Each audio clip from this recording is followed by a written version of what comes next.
Ever feel like you hired help, but somehow you get more work, not less? This is a problem and it's fixable. Why does every new hire feel so slow? It takes so long to onboard them, even though when they look perfect on paper and you had a great interview, because everything still lives inside your head. You hire someone smart, great resume, solid interview. You're excited. 1 week goes by, another week goes by, and you're thinking, why am I still explaining everything? Why are they keep on asking me? 1 month goes by, nothing seems to improve. It starts to feel like, why can't they just go figure this out? I thought I hired someone that is senior or able to have common sense. Am I bad at hiring? So here's one truth that might be uncomfortable. They're not slow. It's just that they're a little bit blind or they're a little bit held back in trying to figure out a lot of things. If there are no SOPs, there's nothing that's documented. There's no clear decision boundaries. Every task may require you. They don't know a lot. They don't know how you want things done, what good actually looks like, where they're allowed to decide versus where they need approval. So a lot of times they may wait or they're not sure. So they slack you, they double check everything, and now you're the bottleneck again. You're answering the same questions again. Should I do it this way or that? Is it urgent or can it wait? Is this how you usually handle it? So the key here is that it's not because they're incapable, it's because the rules of the game currently only really exist in your head.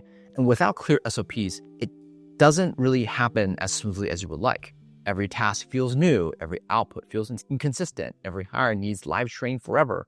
So SOPs aren't necessarily about preventing you from micromanaging.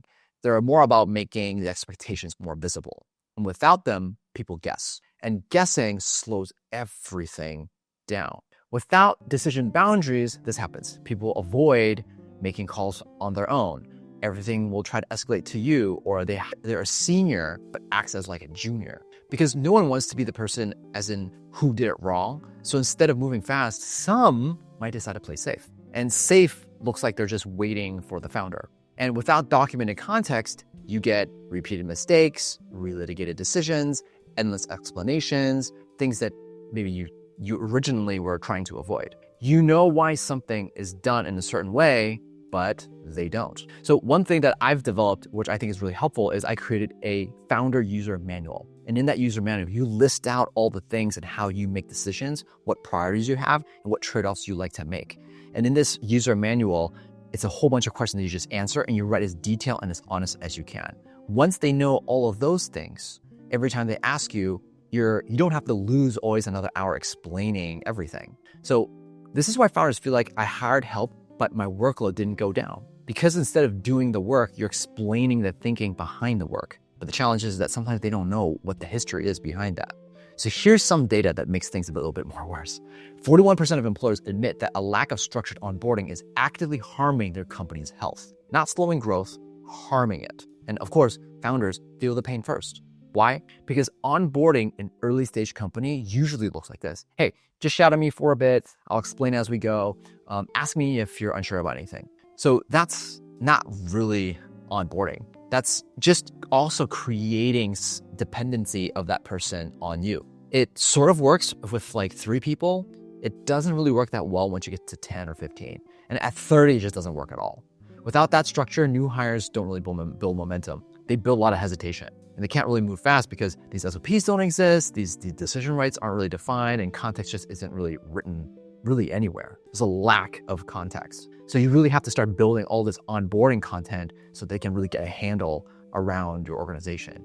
So then speed always stays trapped in the founder or really just a couple managers. And here's the part founders hate admitting. If you stepped away for 2 weeks, progress would still stall. If you disappeared for a month, the business would wobble. That's not a people problem. That's still a systems gap. The fix isn't, okay, I gotta hire better. Like that's not necessarily the solution.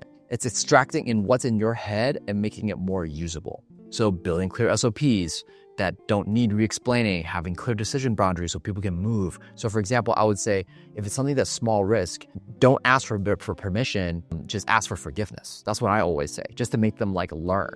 Also document context so mistakes don't repeat. So that's how your hires become fast, and that's how leaders get built. And that's how founders get out of the weeds. So if you're tired of being the walking brain of your company, comment support, and let's see how we can help.